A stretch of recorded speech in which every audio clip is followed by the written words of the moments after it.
Hello everyone and welcome to this build. In this video we're going to be building the Amazon website clone. The technologies we're going to be using in this build are NextJS.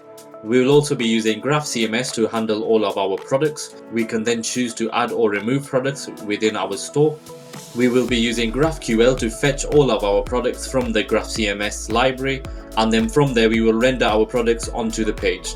We will also have authentication in this build, so if we click on the sign in button here, we get redirected to the login page, and then in here we can either sign in or create an Amazon account, and then this will add a user onto our Firebase authentication. If I go back into the home page, we can see a list of our products on here. We also have the cart or basket functionality. So if I was to add a few products onto our checkout, and if we go into our checkout, as you can see, the number increments. So we have 4 items in the basket. So click through to here. We have our items in the basket and they are tallying up the total amount. We can also reduce and remove the basket, so remove item from basket, and it decrements the value as you can see here. And if we also remove here like so. One final thing in this build is we will have the individual product pages. So when we click through to here, we get redirected to a product page with the ID as showing in the URL. On this page we will do another GraphQL query to fetch the individual product data based on the ID in the URL. So in this case we are fetching the snapback data. If we check another product, so this long sleeve tee, as you can see we have the description. We can also add it to the basket over here, and we also have the reviews for that particular product showing in a separate review card. The final thing we'll be using is Redux Toolkit to manage the cart state. So when we click add to basket, what will happen is we will send all of the information for the product into our basket component. We can then fetch that data from the provider and then render that data out in our checkout component. So if we inspect and go into React Redux like so, as you can see here there's a list of actions being called: add to cart, remove to cart. So if I was to go into my cart and click remove cart from basket, you can see here something is happening and then the state is updating also. So we will be covering React Redux and React Redux Toolkit along with GraphQL in this build. Okay, so let's get started with the build. Okay, so first thing I want to do is go into my GitHub. In my repositories tab, I'm going to create a new repository. This will be called Amazon clone-yt.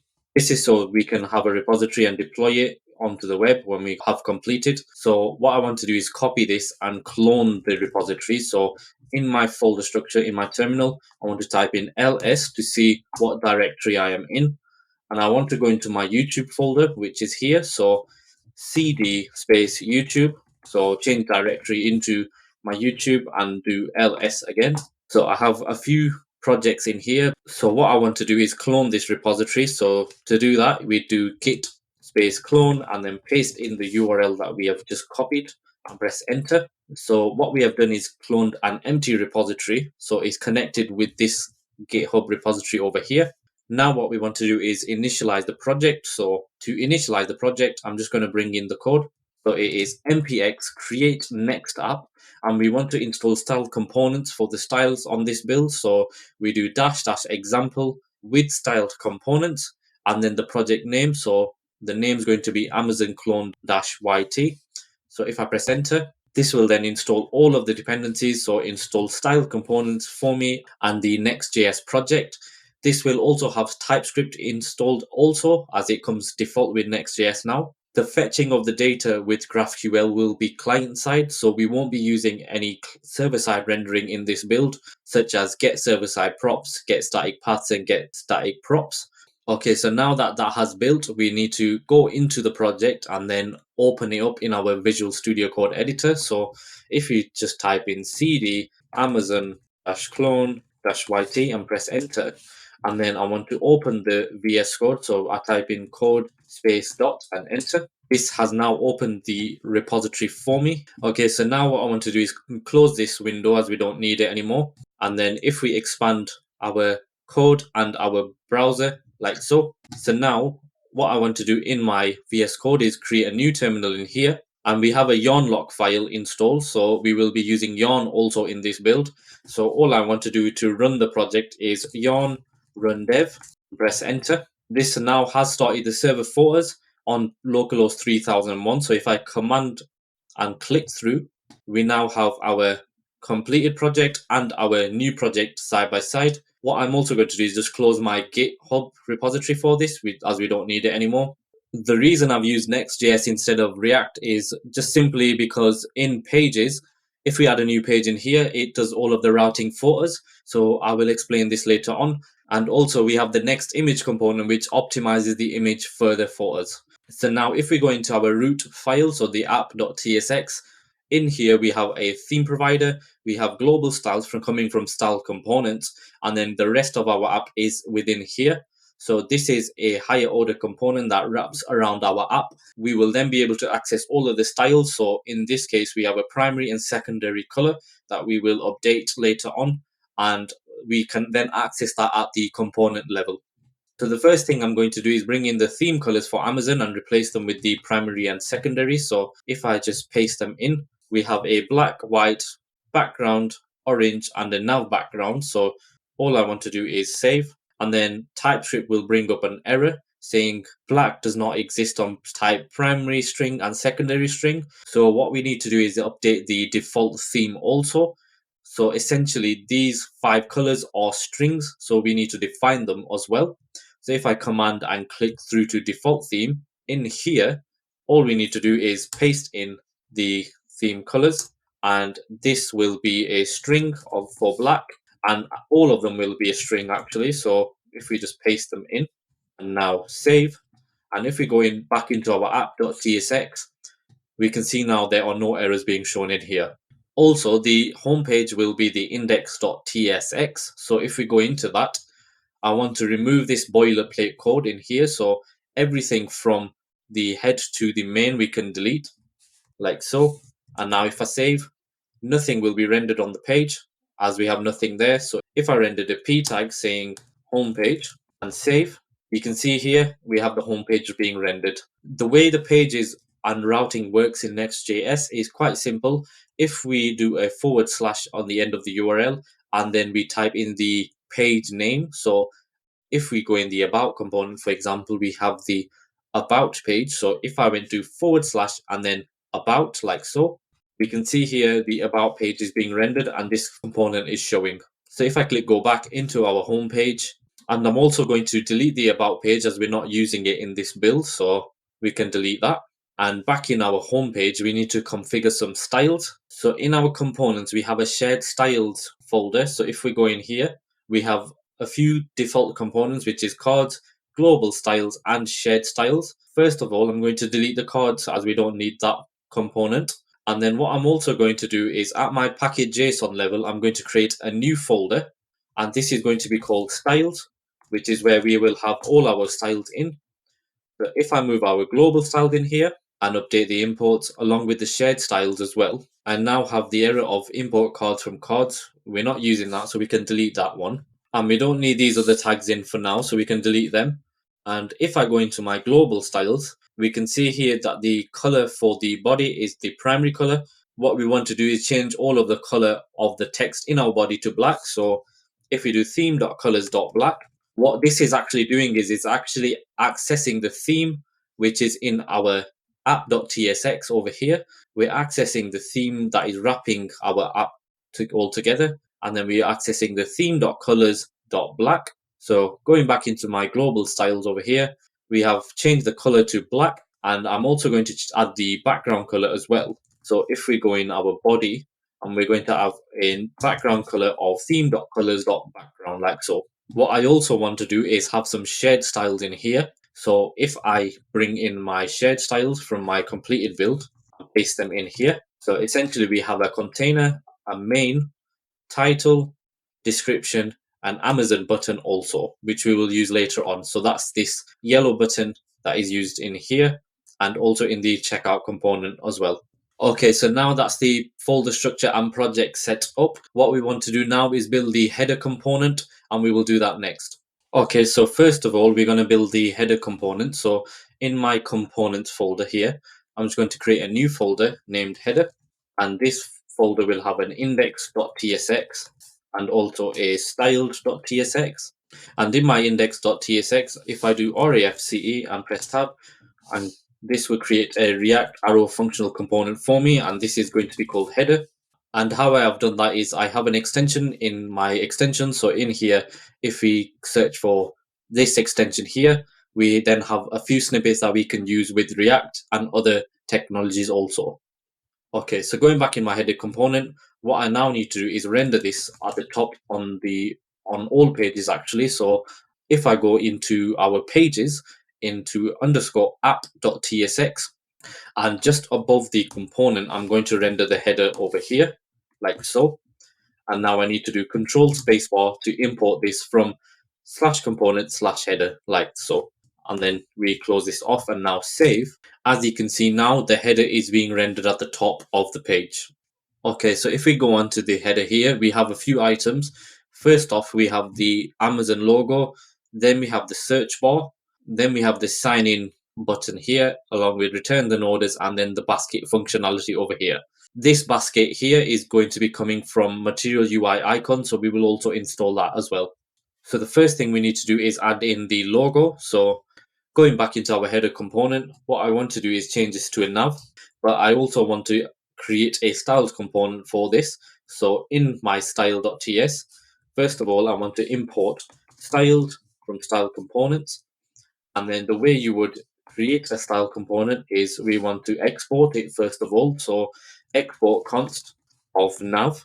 I'm going to name this one nav is equal to style.nav, like so. And now if we go into our index.tsx and rename this nav, and we need to control space this and import it from /styled. So now if I save all, we now have the nav being rendered on the page. And the best way to test this out is we need to give it a background color.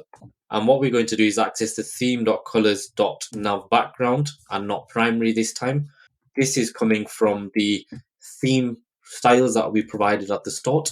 So this nav kind of background color here. What I also am going to do is import the rest of the styles in. So if I paste them in and save, essentially we're going to give a display of flex. So all of the items are aligned horizontally, align items of center.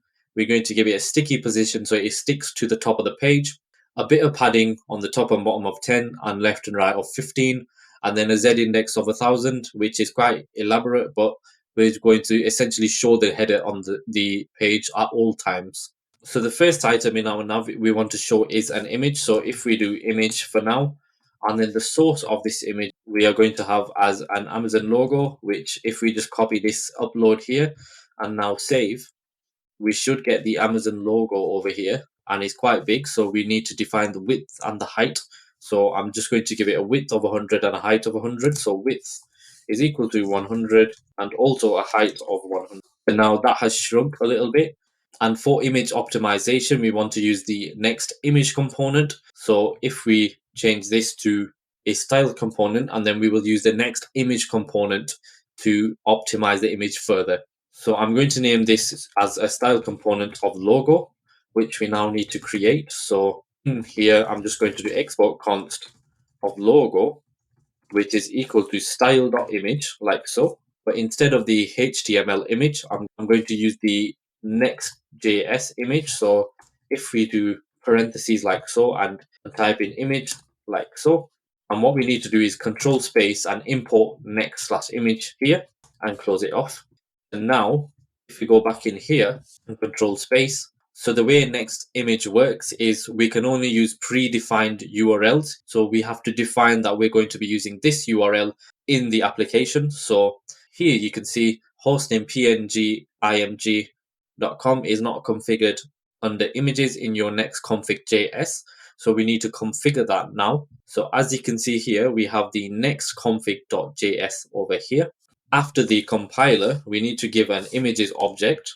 And in here, we want to give the domains. So if we press tab, we have an array of domains in here. And this is an example, but what we want to do is use png.img.com. And now what we do is save all, but we also need to restart the server. As you can see here, restart the server to see the changes in effect.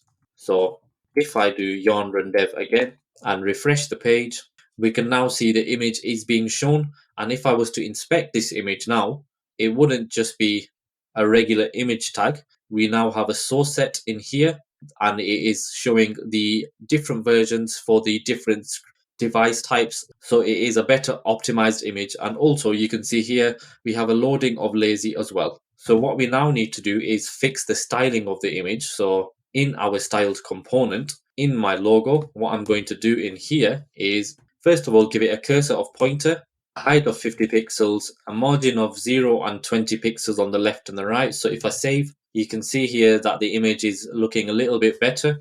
And what I also want to do is give it an object fit of contain. So this contains it within its container. So now if I save, as you saw there, the image compressed in a little bit. So if I commented it out, you can see the image distorts from its aspect ratio. So if I do Command Z and save, the image now is contained to within its container. What I also want to do is when I click onto this, I want to navigate to the home page. So no matter where I am on the website, if I click on the logo, we will get directed back to the home page. So the way to do that is in our logo, we want to wrap the logo into a next link tag. So if we import this from next link like so, and this will have a href, as you can see here, of the /. So this will be the home route always. What I also need to do is close this off over here and now save. And this will now hover over to the home route when we click onto it. And to test this, if we go to /test, what this will do is, because we don't have a test page, Next.js redirects to a 404 page. So now what I want to do is, if I click onto the Amazon logo, we then get directed to the home page. So as you can see, that has worked. So the next item is the search box. I'm just going to bring in my styles in here, as this will not have any functionality whatsoever. So if I paste that in, and I also need to bring in the styles for the search box and the input. So if I go into my style.tsx, and for these two constants, I need to export them. So export. And the trick I did there was I highlighted over const and pressed Command D, and then I was able to access both selectors and press back and type in export. So now if I import these now from the /styled and now save, what will happen is it says search icon button is not defined. So this is coming from Material UI icons. So we will install that now. But if I comment it out for now and save, we now have the search box taking up all of its container because it is a flex 1. So as you can see in here, display flex, align item, center, and we are giving it a flex of 1. So to install Material UI icons, if we go on to mui.com, first of all, we need to install the base library for Material UI. So if we go in our terminal and Control C, and if we paste in here, but what we, instead of npm install, we're going to be using yarn. So it's going to be yarn add, and then if we press enter, while that's installing, we also need to add the icon pack. So in search, if we search for material icons in here, as you can see, we need to now install this package over here. So if we do Command C here and type in yarn add and paste in what we have just copied, this will then add all of the icons library in here. So all we now need to do is select the icons that we want. So if we click on this one, for example, we copy it and then import it in. So now that's installed, I want to do yarn run dev once again, and I want to render the icon. So if I import the icon that I have, which is the search icon, to render it, all we need to do is render it like a component. And now if I save and refresh, we now have the icon imported, but it's not showing on here. So if I was to inspect, as you can see here, there is an icon being rendered on the page. So we need to style this one out. So the way to do that is in our styled component. So in style.ts, I want to create this button over here, and I want to delete this for now and copy the search icon out of here. And now in styled, I'm going to bring in the search icon here. And as we have done with styled of image, I'm just going to bring in my styles for the search icon button. So at the bottom here, I'm going to give it a styled of search icon. And then what we're going to do is just change the background color for this. And also we need to export this as well. But now back in my index.tsx, if I do Command space and now save all, you can now see the search icon being shown on the page. So now if I go back into my application, we now have two similar kind of options in here that we need to create. So I'm just going to bring in the styles. We essentially have a line 1 at the top, which has a certain style, and then we have the line 2, which has a stronger style. So I'm just going to bring in the options here. So one of the options is quite simple. So if I paste this in and go into my application, I'm also going to bring in the styles for the options styling. So in style.ts at the bottom, I'm going to paste in the option styling. So we have an option which is a display of flex, a flex directional column for the two items, a margin of left and right. Option line 1 has a smaller font size, and then option bottom line has a larger font size, and it is also bold here. So again, Command D on all of them, and then I'm going to type in export const. So all we need to do now is import these from styled, and now save all. As you can see, the item is showing up. The color's not showing up though. As you can see here, the color is blending in with the background, so we need to give that a color of white. So going into our option, the option here will have a color of props theme.colors.white. So now if I save, as you can see, the returns and orders is showing up correctly. I also need to do the same for the sign in one. So hello, and this will be sign in. So now we have both of them rendering on the page. What will happen is when we have authenticated the user, we will then use the user's email address at the top line here to render that we have signed in with the relevant user. Along with this will show as sign in or sign out. So the final thing left to do is render the basket onto the page. So this section here. So what we need to do is under option, I'm going to create a style component named basket. And in basket, we're going to first of all have a shopping cart icon, which is imported from Material UI. And then we also are going to have a basket counter. So we will import these styles also. And now in my style components, if I create these, so going into my style.tsx at the bottom, I'm going to paste in my basket styles, which is a display of flex, align items of center, and then the text for the counter will have a color of orange and a font weight of 500. So we just need to export these as well and then import them in our index.tsx. And then finally, I just need to bring in the shopping cart icon and bring that in at the bottom here. Now, if I save, as you can see, everything is being rendered. What I also want to do is add a link around the basket over here and also around the sign in. So this will link to the /login page, which we will create. And then this one will link to the /checkout page, which we will create. So going back in our index.tsx here, as you can see, we created a link href like so. I'm going to create the style component for the sign in link, which will be named sign in link. So the routing for this will be coming from a function that we will create later on. So if someone is authenticated, then what will happen is it will dispatch an action to the store, which will then alert our app that someone has signed in.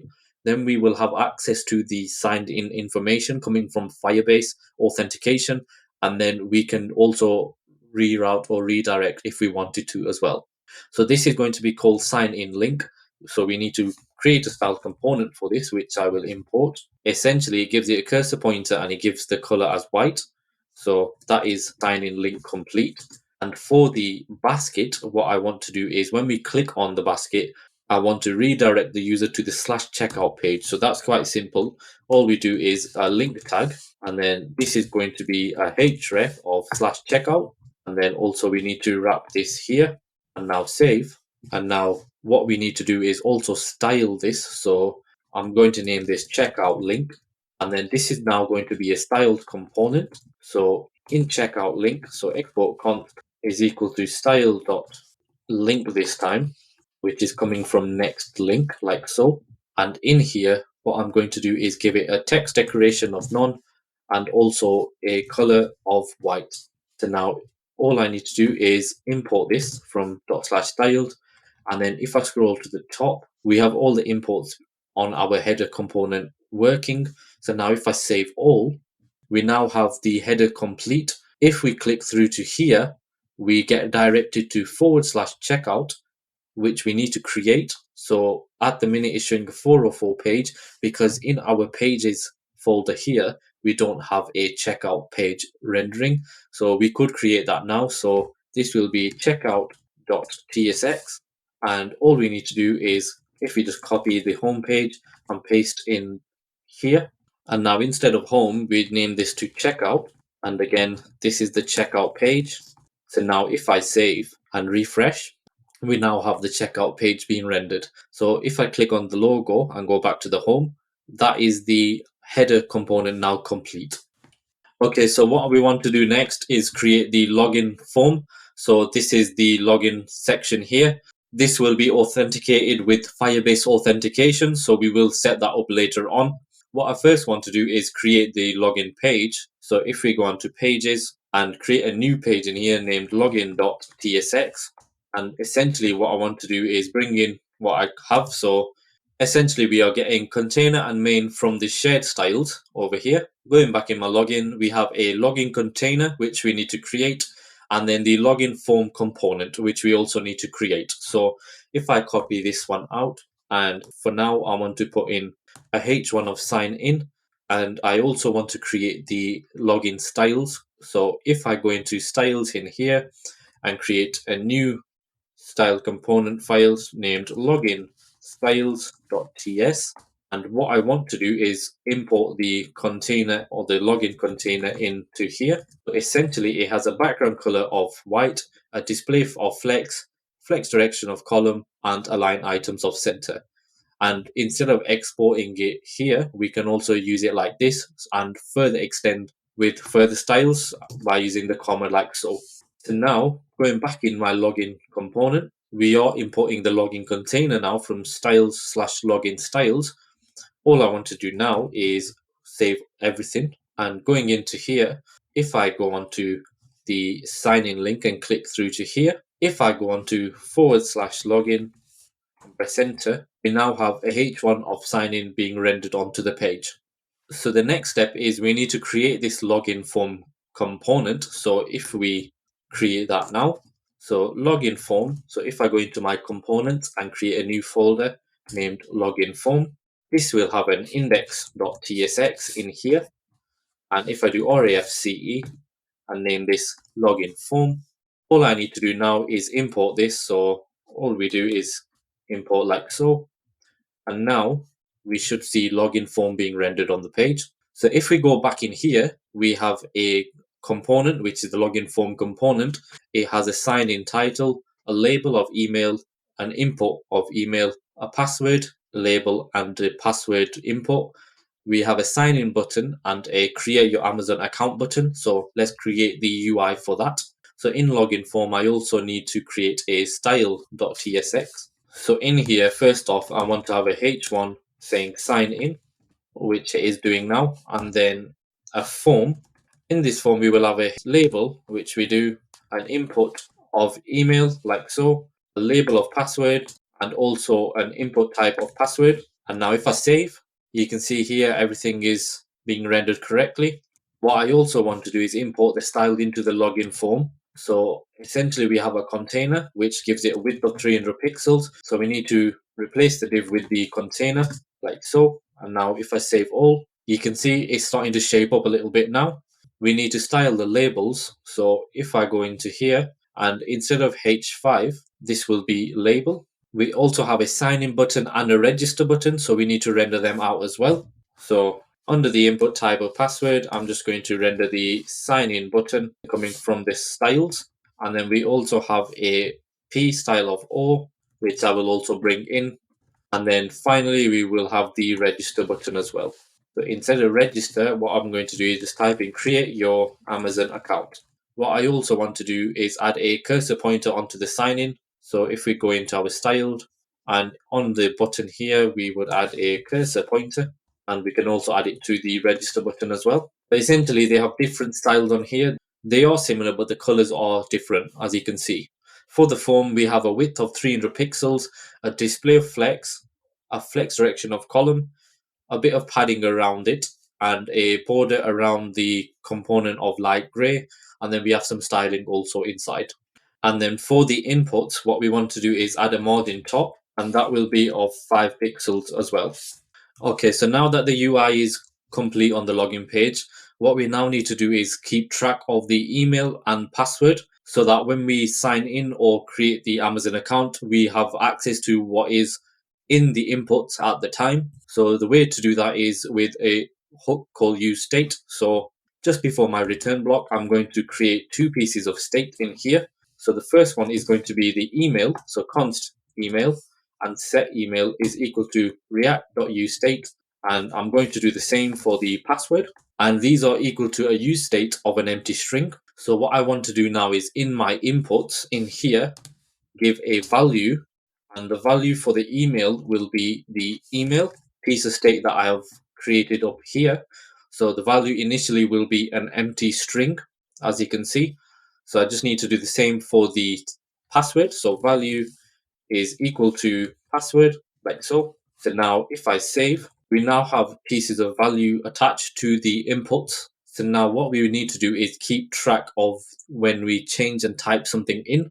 So if I was to type something in now, nothing gets typed into here. So we need to have a onChange handler. So first of all, what we need to pass in is an onChange handler to the input of email.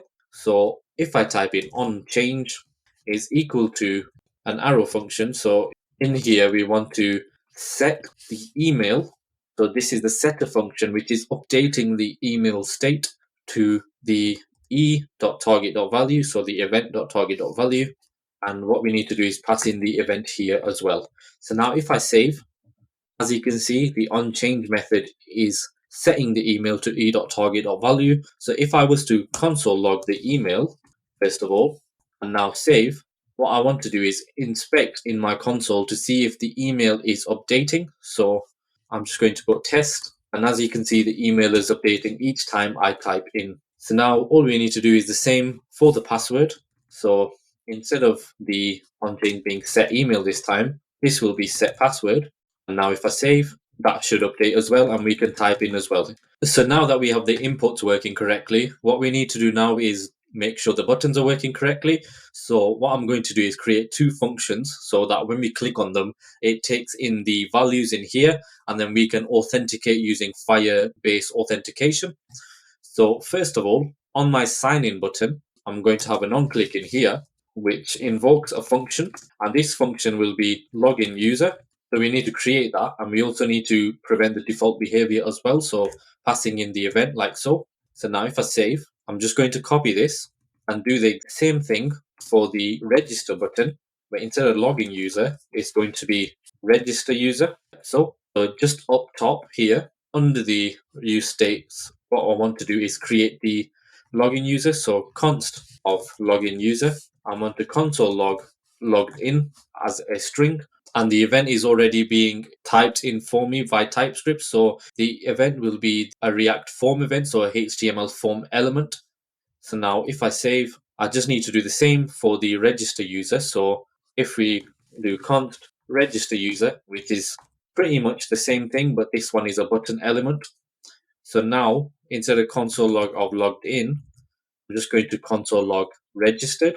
So now we have created 2 functions that are hooked up to the buttons. We just need to test them now. So if we inspect, and in my console here, I'm just going to click sign in, which shows logged in, which is working, and also registered, which is also working. So all I want to do as well before this is e.prevent default, so it doesn't refresh the page when we click the button. And then if we try again to sign in, it says logged in, and then also create your Amazon account says register. So now what we will do is create a Firebase account. We will be using the latest Firebase version, which is version 9. And then what we will do is get the Firebase account hooked up to our Next.js application as well. Okay, so what we need to do is create a Firebase account so we can have the authentication on our application. So if we go on to firebase.google.com and click get started, essentially what we need to do is create a new project, or if you have not created a project with Firebase before, you just need to register. I have registered with my Google account, so that's all you need. If we click add project, This project is going to be named the Amazon clone -yt, and click continue and continue again. I'm just selecting my account, so this will now create your Firebase project. Whilst that's installing, if we go back into our code here, I have an error. So the error is in login user. So if I hover over it, it says argument of type mouse event is not assignable to type form event. So the way to fix that is on this E here, all you need to do is where we are creating the login user, I'm just going to delete this and then go down back to my login function, so login user here. And if I hover over the E now, it says React mouse event HTML button element. So if we copy this and where we have the error now, if we paste in the TypeScript type, this should now correct itself, which it has done. So we don't have any errors in here. So this one is a mouse event and then this one is a form event. So now if I save all, that is working correctly. Also, our project has created and it's ready. So if we click continue, and now what we want to do is we want to first of all connect our application to Firebase. So there's a few steps that we need to do in order to do this. So first of all, if we click onto web here, we need to register our application. So this is just going to be Amazon clone. And you could set up Firebase hosting, but because we are using Next.js, we will be using Vercel for this, so we don't need the Firebase hosting. And now click register app. So now here you can see there are a few steps that we need to do. What I want to do is, it says npm install Firebase, so we're using yarn, so it's going to be yarn add Firebase. And now what we need to do is we need to have a folder that handles all of our third-party applications. So what I want to do is at the package JSON level, I'm going to create a new folder in here. This will be called lib. And inside here, I'm going to create a new folder once again called Firebase. And inside Firebase, I'm going to create an index.ts file like so. So now all I need to do in my index.ts file is copy this here. So once you create your own project, this will automatically be generated. So if I paste this in, what I want to do is delete all of these comments because we don't need them. And I also want to delete get analytics because I'm not using that in this application. So now we have initialized our Firebase application in our next project. So what I also want to do is click continue to console. And in here, we have a build drop down. And the one we want is the authentication. So if we click that and click get started, so now we have a few sign-in methods that we could use. The only one we want to use in this build is the email/password. So if we click on that, and all we need to do is enable like so. And you can also email link as passwordless sign-in, but we're going to just leave that for now. And if we click save, that's all we need to do to get it all set up. You could further enhance your login process and have multi-factored authentication in. But for this build, we're just going to be using the email password sign-in feature. So all we need to do now is get the authentication into our application. So the way to connect our authentication is to use a helper function called getAuth. So we will do that now. So export const of auth is equal to getAuth, which is from Firebase. So getAuth, and inside getAuth, we want to pass in our app, which we have created just above here. So essentially what we are doing is we are initializing our application, passing in this Firebase config object, which connects to our project that we have created here. And then what we want to do is get auth from the app. So now we just need to import this. So import get auth from Firebase/auth like so. Now if I save all and do yarn run dev, and what I also want to do is if we go into our authentication here, we should now have a list of users in here. So at the minute, we don't have any users, but we will create some now. So now our application is connecting to Firebase. We have access to the auth object in here. So what I want to do now is go back into my login form, and in login user this time, what we want to do is log in the user if there is one. So all we do here is call in a function from Firebase. So it's called sign in with email and password, as you can see here. So we're importing that from Firebase/auth, and this takes in 3 arguments, which is the auth, email, and password, like so. And we can't find the auth for now, so we need to import that from our lib folder. So lib/Firebase, like so. And then when we call the sign in with email and password, this returns a promise. So it will be sign in with email and password dot then, which also returns a user credential. So user credential, and what we want to do is console log the user credential. So console log, just to see what we are getting back from the user credential.user. So now what I also want to do is handle the error with a catch block. So underneath we just would have a catch block with error, and the error code and error message will be logged out in a console log just here. So now if I fill in my credentials and click sign in, we now get an error saying Firebase error auth/user not found. Code is user not found. So in our users, we don't have a user. So what we need to do is create the user. So let's create the or register the user now. So essentially the way to create or register a user is pretty much the same. So I'm just going to copy this block here.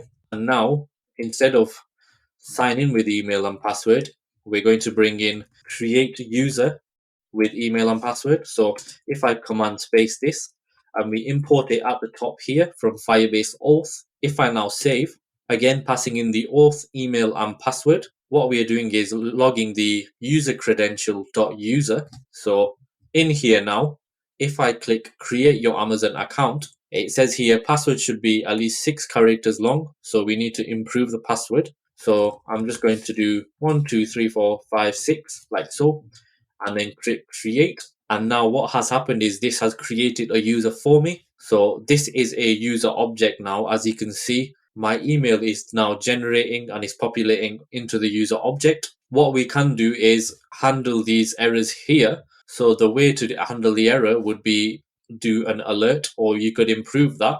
So what I'm going to do is delete this and do an alert instead of a console log, so we know that there is an error. So as you can see here, Firebase error, auth email already in use, so we know that is working. And we can do the same for the login as well. So if I paste that in, and we also don't need the error code anymore, so we can delete that as well. So now that we have this user object for register user and login user, we need to do something with it. So what you could do is, first of all, we could navigate to the home page saying that we have successfully logged in. So now that we have access to the user information, we need to now access this across the application. So this is where we will introduce React Redux and Redux Toolkit so that we have access to the user state across the application. So now that we're getting the user information, that is good. But what we also need to do is we need to have access to this user information across the app. So the way we would do that is in here, we would have some sort of global state management, which is in our case going to be React Redux and Redux Toolkit, so that we can access this object in the components that we need to.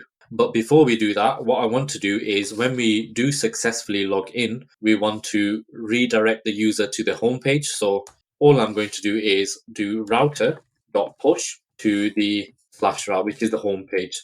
And we need to define router now. So just after the use state, I'm going to call or declare router, which is equal to use router.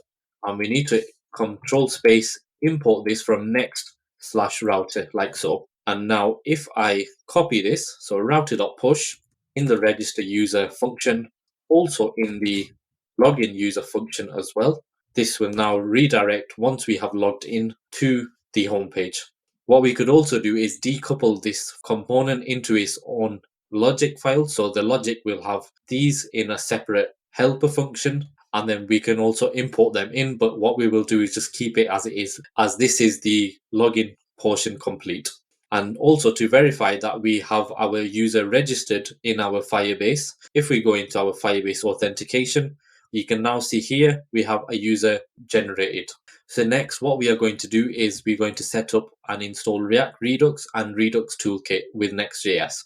Okay, so now that we have access to the authenticated user data, we now want to have a global state management tool. So what we will be using is React Redux along with Redux Toolkit. So if we go on to Redux redux-toolkit.ds.org/tutorials of TypeScript. We will be installing and going through this to set up everything that we need in our application. First of all, we need to install the Redux toolkit. So it will be yarn add react Redux along with Redux and also at redux/toolkit. So if we press enter, this will then install everything that we need. So everything has been installed. So all we need to do is yarn run dev once again, press enter. And as we do with all external libraries, we need to create a new folder within our lib folder. So this one will be called store, like so. So this is our Redux store that we are creating. And in here, I'm going to create an index.ts. This is where all our store will be handled. So now what we need to do is set up the store. So if we scroll down, we need to define root state and dispatch types as we are using TypeScript. So if we copy this across and paste it in to our index.ts, what it also is doing is configuring the store with certain reducer information. So in our case, we will have users, which is correct. So I'm going to delete these ones and I'm going to name this user reducer. So if I just take out the S, so it will just be user reducer and also single user. And in here, I'm going to create a new function called reducers. Then now we have defined the user reducer, we now need to define the reducer itself. So in store, I'm going to create a new folder named reducers, because what we will do is we will also have a basket reducer as well. And in here, I'm going to create a new file named user reducer.ts, like so. And now all I need to do is import that. So it will be import user reducer from /reducers/user reducer, like so. So now what we need to do is we need to create a user reducer now. So if we scroll down, it also says to define some hooks. So that will be handy for when we are using the dispatch type and use app selector. So we essentially are giving types to the use dispatch hook and the use selector hook. So let's copy this across as well. So in store, create a new folder in here, and this will be named hooks. And in hooks, we are going to have index.ts, and then we're just going to paste in what we have here.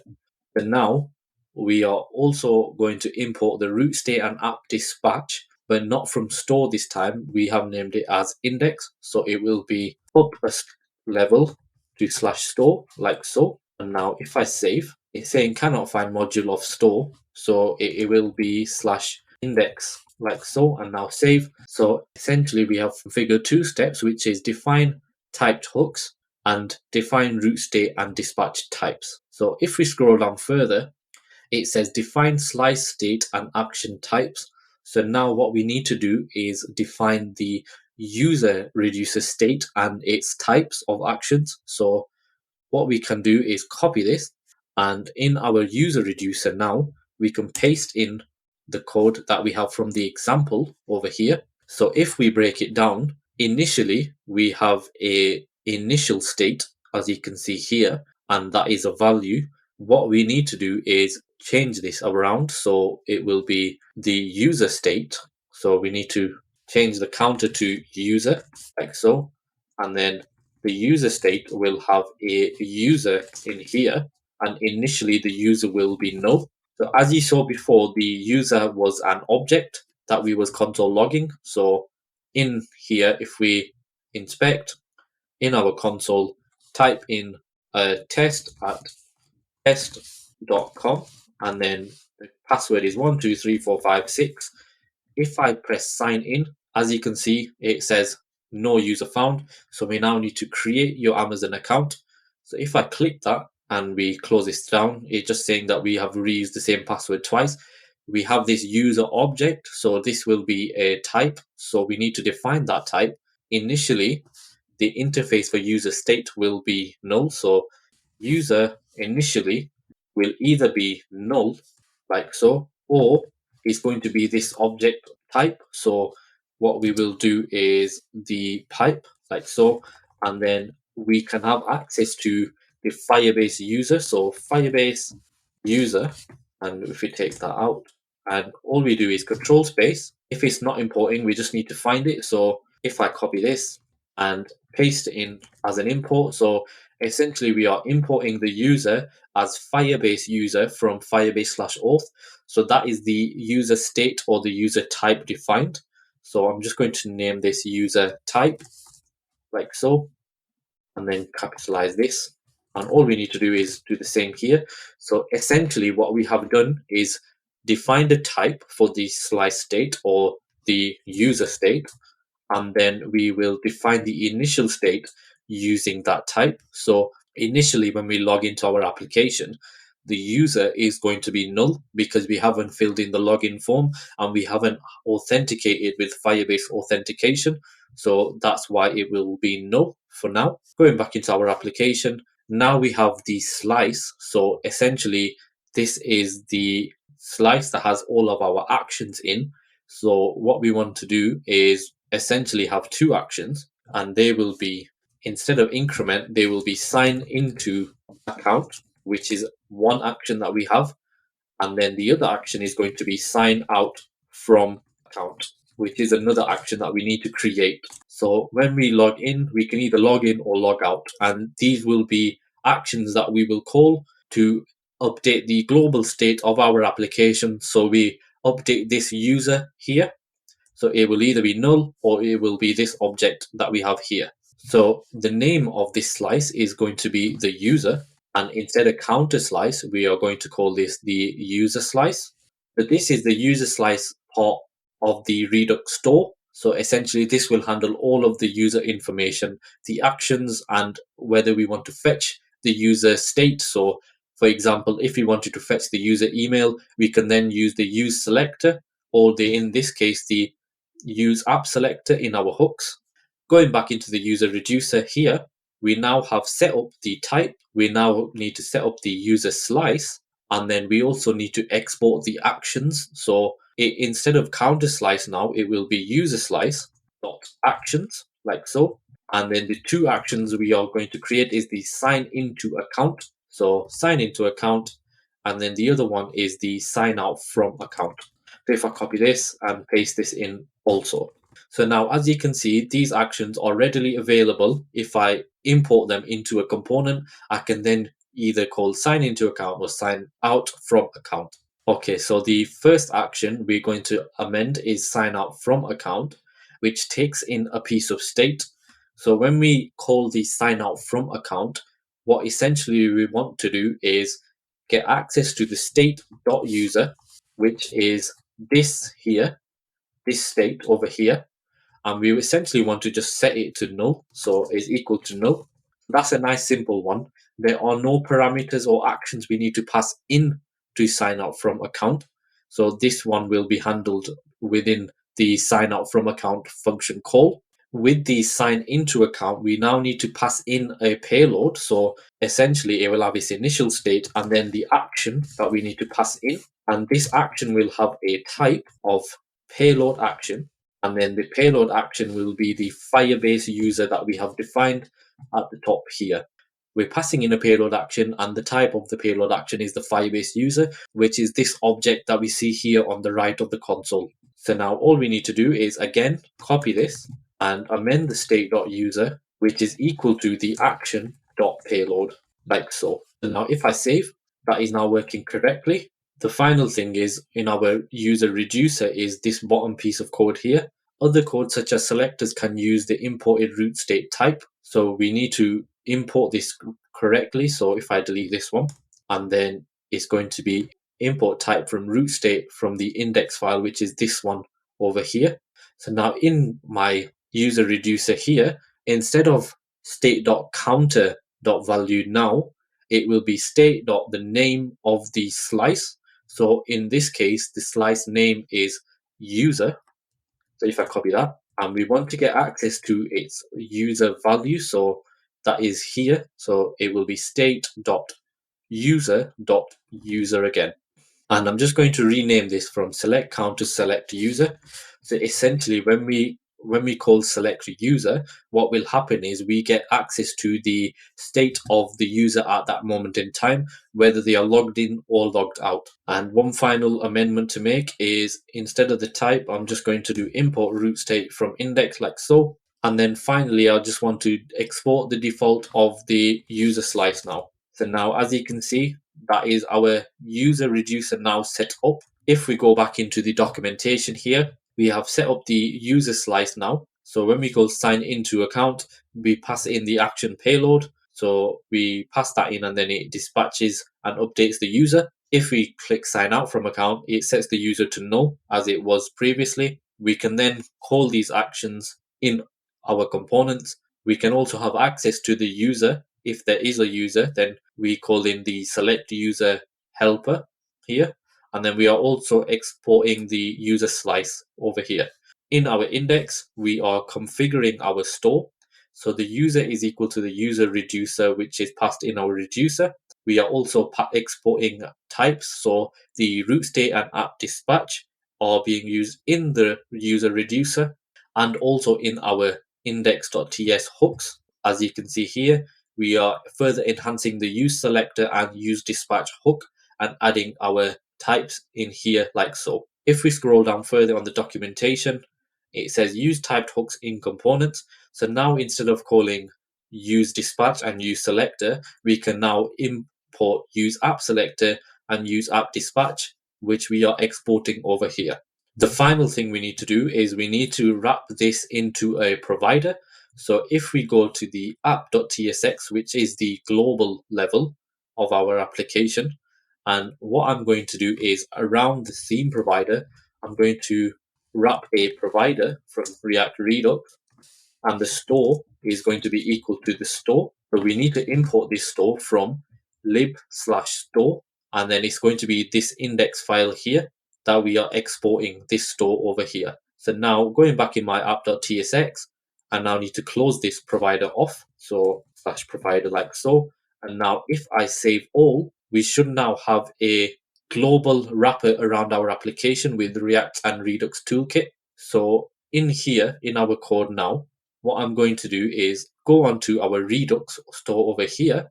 And now if I refresh the page, if I click onto this and we go onto the state, we now have a user state, which is equal to null. So that is working correctly. So when we now log into the application, we want to dispatch an action to our store to say that this time we have logged in and authenticated with Firebase. As you can see here, we just need to pass in the logged in credentials, which are the ones when we log in, into our store. So if we do that functionality now on the login page, so if we close the store down and the lib folder down, I want to go into my login form, and where we see the user credential here, I want to dispatch an action first of all. So dispatch, and we need to define what dispatch is now. So if we go up to the top under router, I'm going to name const dispatch. And normally you would do use dispatch, but what I'm going to do is do use app dispatch, which is from our hooks folder. So this is where the store of hooks comes into play. So now we have a use dispatch that is using the TypeScript types that we are using in our lib folder. So lib store hooks, and we are using this one over here. So now going back into my login form, we have access to the dispatch function here. And now what I also want to do is dispatch the action. So it will be, normally it's the type and then the payload, but in our store now, we have configured actions. So the action that I want to use is in my user reducer of sign into account. So we are exporting the sign into account here, and it takes in an action. So we will pass that in. So if I go back into my login form in here, I'm going to paste in my sign in to account action here, as you can see, and we now need to pass in the user credential.user. So if I tab that and now save, and all I need to do now is do the same for the login. So when we log in, we want to dispatch the action of signing to account, passing in the user credential.user, and then we want to navigate to the home page. And we need to test this out now. So what I'm going to do is go into /login. So in here, we have our initial state of null. I'm going to pass in some details. So test@test.com. and then the password is going to be Imran codes. Now, if I click sign in, we have an error. The user of test@test.com is not registered in our authentication. So let's just double check that. So at the minute, we only have 2 users. If I click create your Amazon account, what has happened is we have created a new user in our Firebase authentication, and then also 2, we have dispatched an action to our global store in Redux saying that the user has now signed in. So if I click onto here and expand this out, as you can see now, the state.user.user has a user object coming from Firebase in here. So now we can access this piece of state across our application. So what I'm going to do now is we have access to the email. So if we go into the header component, which is what we created earlier on, and where it says sign in, instead of sign in now, I'm going to get access to the state of the user. So in my header, if I press enter, I'm going to say const user is equal to, and this time instead of use app dispatch, I'm going to use app selector. So use selector from our hooks, and the selector I want to use is, we could normally pass in the state and have a callback of state.user.user, but because we have already defined the select helper, we could just call select user in here like so. And now if I say console log the user in my header component and save, if I go in my console now, you can see here that this user is being called, so I have access to this user. So in my top line over here, instead of hello now, I could do hello and then the user, and I want to optional change dot email, and let's see if that showed up. So as you can see here, it says hello test@test.com, which is this email showing over here. And also if the user is signed in, so if the user is not equal to null, so initially the user is null, which is the correct functionality. If user is not equal to null, then we want to say sign out. Otherwise, we want to say sign in. And if we close this off, so this is just a bit of JavaScript saying if the user is not equal to null, then we can show sign out. Otherwise, we can show sign in. One final thing to do is if I click sign out, I want to then sign out of the Amazon application and log out of the authentication, so we can do that. So on the bottom line, I want to do an on click, which is equal to a function which we will create above. So handle sign in, this will be called. So we need to create this function now. So just going back up to the top, and we can delete this console log also. I'm going to create an arrow function, so const handle sign in. And what we want to do is check for the user first of all. So if user is not equal to null, so we want to do auth.signout. So this means that this will sign out the user from the application. We need to import the auth from our Firebase config. So control space /lib/Firebase, like so. We also want to dispatch as well. And because we're logging out, we want to import this. So, and const dispatch is equal to use app dispatch like so. And then we want to dispatch the sign out from account this time. So if I go into my reducer of user reducer, pass in the sign out from account.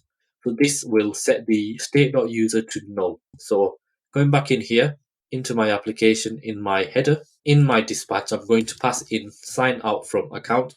So control space, and that is working correctly.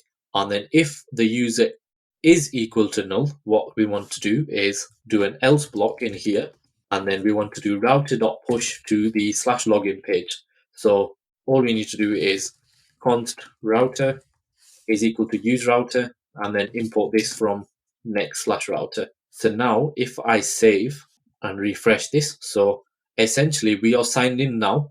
If we sign out and we click here, this then dispatches an action. So if we see Redux, so if we refresh the page and click sign in, we now need to sign in.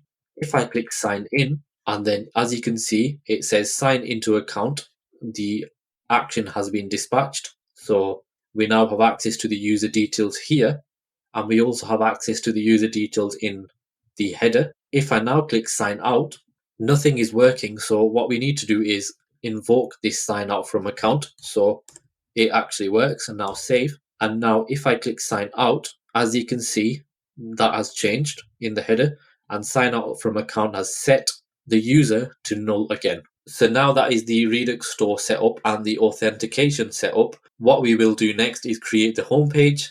As you can see here, we have products. So we will introduce GraphQL into our application and also Graph CMS, where we will fetch the relevant product data from. Okay, so now we want to create the homepage component. So if we go on to our final design, as you can see here, we have a background image and then we have a list of products on here. So later on, we will render out the products that we will get from the Graph CMS. And the way we fetch the data from Graph CMS is with GraphQL. So we will look at that later on. But first of all, what I want to do is create this homepage with the background image and then the product component. So if we go into our homepage on the left, so in our pages and index.tsx here, what I first want to do is create a home container. And what we need to do is we need to create the homepage styles now. So in our styles folder, create a new file in here saying home styles. And I'm just going to bring in my home styles just across. So if I paste these in, essentially we have a home container which has margin left and right on either side, a display of flex wrap of wrap for our products.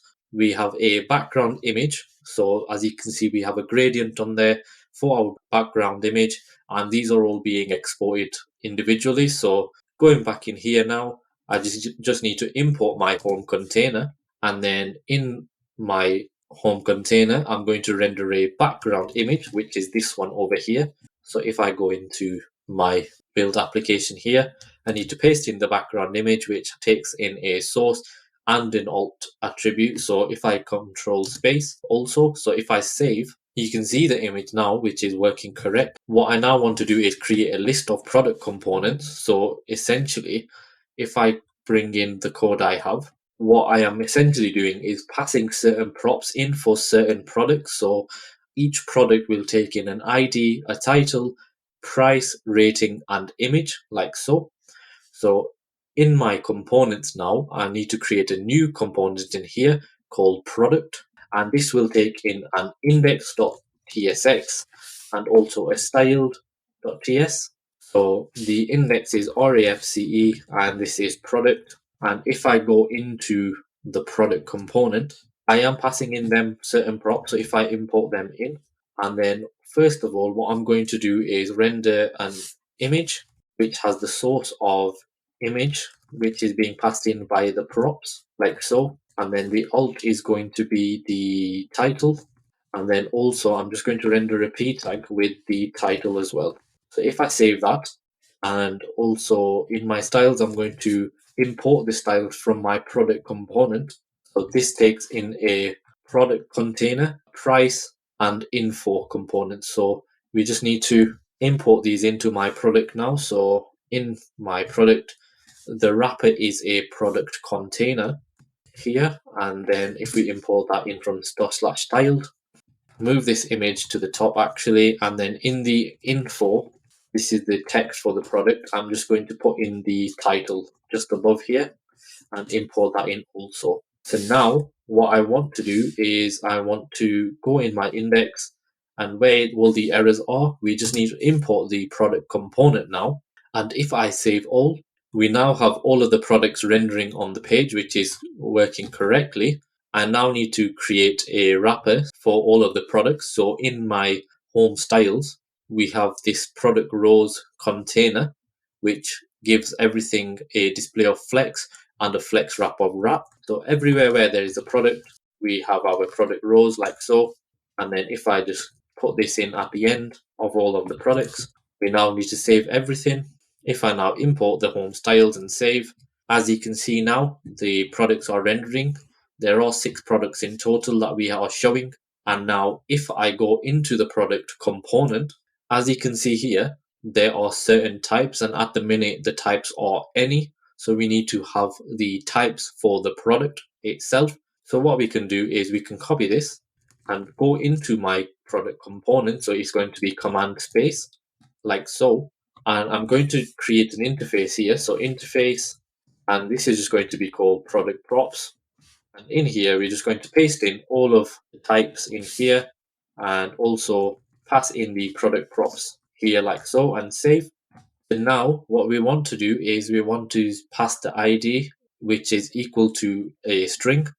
As you can see here, they are all string apart from rating and price. So command D, command D. So these three are string, and then price and rating are number. Now we have added TypeScript types in here and also created a product props interface also. So now what I want to do is, instead of a p tag for the title, we have access to title in our global styles or the shared style. So we're going to use that for the title. So if I save and just fix this error, so now the titles are working and rendering correctly. What I now want to do is create a couple more components. So the first component is this price component. So this will handle a few bits of JavaScript in there, and then also the rating component. So when we pass in a rating, we render the certain amount of stars. So this is reusable across the application. So we will create these two components next. Okay, so what I want to do is create this price component so it renders the UI the way it does here on the Amazon website. So if I go into my code here, so where I am rendering the product, I then get access to the price. So if I do a p tag first of all and render the price to see how it looks initially and go into my code, as you can see here, the styling is not correct. What we want to do is we want to have this rendering as a smaller amount, and then this will be the larger amount. So if we create a price component, and what I'm going to do is in this component pass in the price as a prop. So I'm going to name this one item price, which is equal to the price. And now what we need to do is create this component. So in my components folder, create a new component in here named price, and this will have an index.tsx and also a styled.ts. And what I'm going to do is I'm just going to bring in the code I have and explain it. So for my index, I'm just going to paste in the price and also bring in its styles. And then in my product, I just want to control space and import the price in as well. So now if I save all, we can see the styling has amended itself and it is working similar to how we have it on the final build. If I go into my styles here, essentially what I'm doing is I'm getting the item price, which is a number. So in my price component, I've created a function which says handle price, and then in my return, I'm passing in the price container, and inside I can call the function like so. So it's just another way of handling a functional component. In here, what I am doing is, first of all, I am converting my price or number to a string. So here I am converting my price to a string. So if we go on inspect and click console, I want to first of all console log this. So console log convert to string. So as you can see, everything is converting to a string. Then we want to bring this down, and then we want to convert everything to an array. As you can see, everything is converted into an array now. And then if we go here, we want to get the pounds amount. So the way we do that is we get all of the arrays and we slice them. So from 0, we want to -2. We know that the pence amount will always be 2. So we are minusing that. So we are getting the pounds amount with the decimal point, as you can see. Then we are joining them together. So 189 dot. So the pounds amount now we can render in a span, as you can see here, in a larger amount, and then the pence amount we are getting here. So the pence amount, if we console log this, is essentially the last two items in the array. So splice it, convert to array.length -2, and then we're just joining them together like so. And then what we're doing in the return block is we are rendering it out. So the larger one is the pounds, and then the pence amount is the shorter amount here. So there are other libraries that you could use, but it was just a way to show you a bit of JavaScript that we can handle ourselves rather than importing an external library. So now that we are rendering the price component, we just need to do the same for the rating. So I'm just going to create a rating component now. So this will show the number of stars that the product has. And what we want to do is we are getting access to the rating as props in here. So I'm just going to call the prop name rating number is equal to the rating itself. And now we just need to create that component. So in my components folder, create a rating folder. And in here, we're going to have an index.tsx and RAFCE of rating, like so. This then takes in the rating number, which will be a number. So I'm just going to name this rating props for the type. And we just need to create the type or the interface now, which is the rating number is a number. And then we just need to close that off like so. In my product, I need to do control space and import the rating in. And now if I save all, as you can see, the rating is rendering. So what we now need to do is go into our rating component, and the number in here, we want to console log that number. And now if I save and inspect my browser, you can see here the rating is being passed in, so it's 4535. So for each number that we get in, we want to render the amount of stars as per that number. So first of all, for each star, we want to create a container so that for each star we have a display of flex and align items of center. So the rating component needs a style.ts file. So styled.ts like so. Import styled from style components, and then we want to paste in the container that we have. So it's a display flex and align items of center. So now if I paste this in, so what I now want to do is import the store icon from Material UI instead of the rating and render that out instead to see if everything's working. So if I save all, and you can see a star is rendering. So now we need to render that star the amount of times it is coming from the rating number. So we just need to do a bit of JavaScript in here. So we need to create an array first of all. So an array that contains the rating number. So this is the length that we have. So it will be 4, 5, and so on, whatever we're receiving from the props. Dot fill. And essentially we want to fill this array with the star icon, like so. If I delete this one, and I'm also going to give this star icon a class name of product _star. So this product star will change the background color, so the color of the icon and the size. So if I now save, first of all, as you can see here, we're rendering 4 icons. So now, as you can see, the stars are rendering. So it's just a case of doing a bit of JavaScript and rendering out the amount of stars based on the rating number.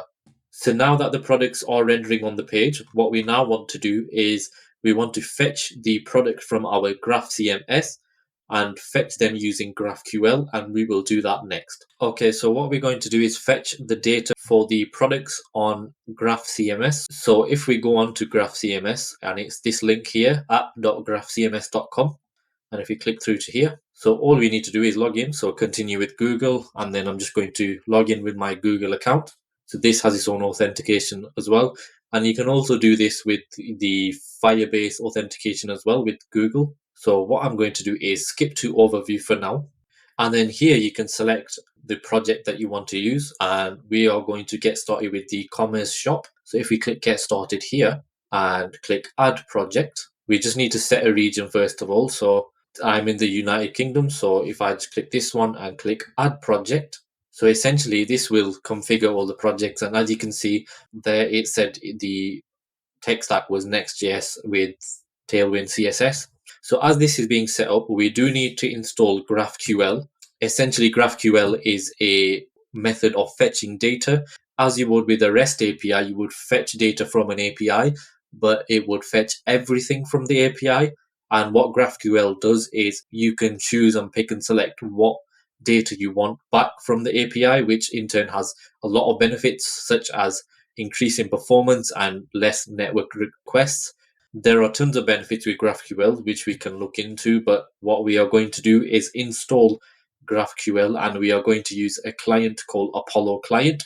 So you can search this on Google. So if you type in GraphQL install, like so, And if we scroll down, it says here, get started with an Apollo server. We don't want that one, but if we go in the documentation here, we can use Apollo client. So if we scroll down, and as you can see, there are performance benefits such as caching and persisted queries, but we want to go on fetching data overview. You can read this further, but there are tons of benefits on fetching data with GraphQL as opposed to a REST API. And what I'm going to do is search for Apollo docs in here, and then we are looking for the client. So here, and if we click React and get started, first of all, it says setup. So what we need to do is we need to install Apollo client and GraphQL. So it is yarn add Apollo client and GraphQL, which we are doing here. So as we did previously with the Redux wrapper, we need to wrap our application in an Apollo client, as you can see here. So now that everything is installed, I want to do yarn run dev in here like so. And because we have installed a new third-party application, I'm going to go in lib and create a new folder named GraphQL in here. And in here, I'm going to create a client.ts, which is what this is telling me to do in the documentation. So in my client.ts, it says here to configure a client. So if we copy this, paste this in here, and also copy this one and paste this at the top. We also need to export the client. So export default of client like so. So this will be passed in our provider. And then this link here is the incorrect link. So we need to change this. And the way to find this out is if we go in product settings and then access on here and click API access. So now we have a few endpoints in here. What we want to do is get access to the content API. So if I click copy on here and then in my URI, I'm going to paste this one in here like so. What I also want to do is replace this URI. So here I'm going to paste in link, which is equal to new HTTP link, passing in my URI. So if I copy this and paste this in here, and then also delete this URI, and I want to pass in use get for queries as true. So we are only fetching in this build. I now also need to do control space on the HTTP link. So import that in also. And then we don't need the rest of this as we will create a new file for our queries later on. So if I save and go into here, we have configured the Apollo client steps of initializing it. And now it says we need to do a query. So we will do that later on. And we also need to connect to the React application, or in our case, the Next.js application. So quite simple to do. We wrap the application in an Apollo provider and pass in the client that we have just made here. So if we just copy this and go into my underscore app.tsx and wrap the provider there, all I need to do now is close this off after my theme provider, and we just need to control space our client, which we have just created, and also control space for our Apollo provider.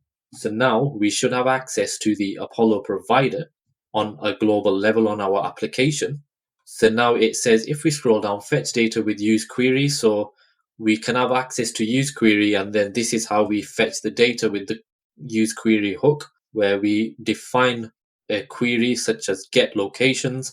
And if we scroll down, we are using the query to get location. So essentially we are getting all of the data specified in this query here, and then we are returning the loading state, the error state, and the data state. So the benefit of this is we don't need to set state or create a use state in our application, or even a use effect to fetch data as you would normally do with a use effect. So what this does is essentially it just returns the data for you that you want to fetch, and then we have access to that and we can map the data accordingly. So in our case, we will be mapping our products onto the page, and therefore we're not using any React hooks such as the use state or use effect. So now if we go into our playground, so in here, we want to almost test out the queries that we want to make.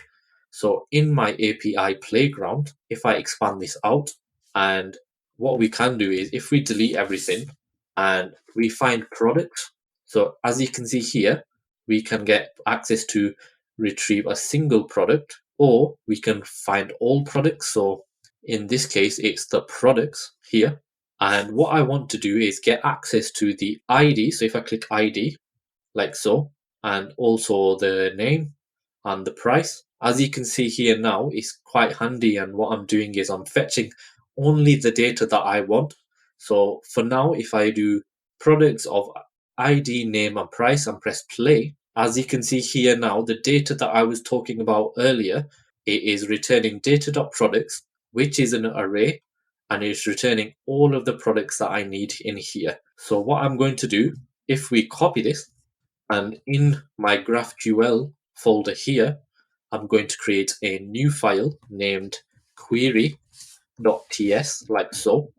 And what I need to do now is import GQL, which is something we need to call in order to fetch this query that we have here.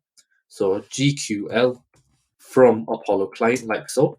And now I want to create a constant to get all of the products. So this is my query here. I want to fetch all of the products. So the convention normally is uppercase. So get underscore products with an S is equal to GQL, like so. And then in here, we want to pass in the query. So if we paste this in, and I want to rename this to get products because it's more specific. And in here, we pass in the products like so. So now if I save, I also want to export this. So export get products like so. So now if I save, what I have done is I have got my products and I want to expand this further. So if I copy this and replace this with what I have, so I want the ID, the name, the description, price. The images itself has its own object, so we can go in further. If I want more information, if I press enter and control space, you can see a list of all the associated properties that we can access on here. So this is quite handy if you don't know what you're fetching. But for now, I'm just going to leave that as it is. If I expand this further and press play, now you can see I'm getting access to quite a lot of information, which is quite handy for me, as now I have specified the images, the price, the description, name, and so on. So if I paste this in here and replace it with my other products and save, we have now defined our first query, which is get all of the products from our CMS. And then if we click into this documentation over here, we can also create a use query hook and get all of the products in here like so. So now that I have defined the get products here in my query.ts, what I want to do is create my own custom hook to fetch all of the products, and then I can reuse that custom hook in my home page to render out all of the products. So what I need to do is in my components folder, I'm going to create a new folder in here called hooks. And in hooks, I'm going to create a new component called use products. So this is a custom hook that we are creating. And as you would do RAFCE, like so, of use products, and I am exporting that. And all I want to do is, instead of returning anything here, I'm going to copy what it says here. So if we copy this and paste that in here, essentially we are using the use query hook, which is correct. And now I want to import the use query hook from Apollo client. So that's correct. I'm getting access to the loading, error, and data. So if we copy this and return this in here, and then the query that I want to now pass in is in our query TS here, which is the get products. So if I copy that and paste that in instead of get locations and import this in also, and now if I save all, and we can delete this one as well, we have created our first custom hook, which is fetching the get products data using GraphQL, and then we are also returning the loading, error, and data here. So now we just need to use this use products on our home page. So if we go into our pages and index.ts here, and what I'm going to do is I'm going to delete all of them, as what we are going to do now is get access to our use products hook. So that will be const loading error and data is equal to use products. So we now need to control space and import this in. And if I go back in here, I want to now console log the data that I am getting back. So if I do that, and actually if I do loading error and data and see what is being returned in my console, so inspect in console, you can see false undefined object. So loading is false, error is undefined, and then data is the object. And as you can see here, we are getting an array of products in data. So essentially what we can do now is add some guard clauses into our home page. First one is if is loading, return the loading text. If is error, return the error text. And now we have access to data. So what I want to do with my data is return my product. So in here, in our JSX, we can do data.products.map like so. For each product, we want to implicitly return the product component. So if we move this up and save, and we just need to add some extra parentheses in here. And now, as you can see, it's returning 7 different components, or the length that is returned from data.products. So what I also want to do is add a extra check in here to say if data is true and it's not undefined, and data.products.map, and add optional chaining in like so. So now we are protecting the map. So if I save, and now what I want to do is console log the product. So if we do console log of data one more time as data, and now if I save, we are getting products here. So what I want to do is for each product, I want to render the product ID as the ID. The title will be the product.name. So product.name like so. The price will be the product.price like so. And then finally, the image will be the product.images, the first index of that, because it's an array .url. So if we go into this one, there's only one image that we want. We want the first image and we want to get the URL for it like so. The rating is not being passed in. We could add the rating into our products themselves in our content over here and then add in a rating. But for now, what I will do is just pass in the number 4 so that all the products have the number 4 being rendered out on the page. So now if I save all, and now I go into my local host, and as you can see now, all of the products are being rendered on the page here. And we are getting them from our Graph CMS, and they are being fetched using GraphQL also. So that is working correctly. So what we are going to be doing next is creating a basket reducer. So we have already created the user reducer, but we want to create the basket reducer so that when we have a add to basket button and click add to basket, this will then dispatch the payload, so the product data, to our basket over here. And then we can access that in our checkout page as well. So before we do that, what I also want to do is create a type for our product, because at the minute it is any, and we also need to pass in a key when we maps through something. So the key will be the product.id like so. So in my package.json level, I'm going to create a new folder in here named types. And first one, what I'm going to do in here is create a product type or product.ts.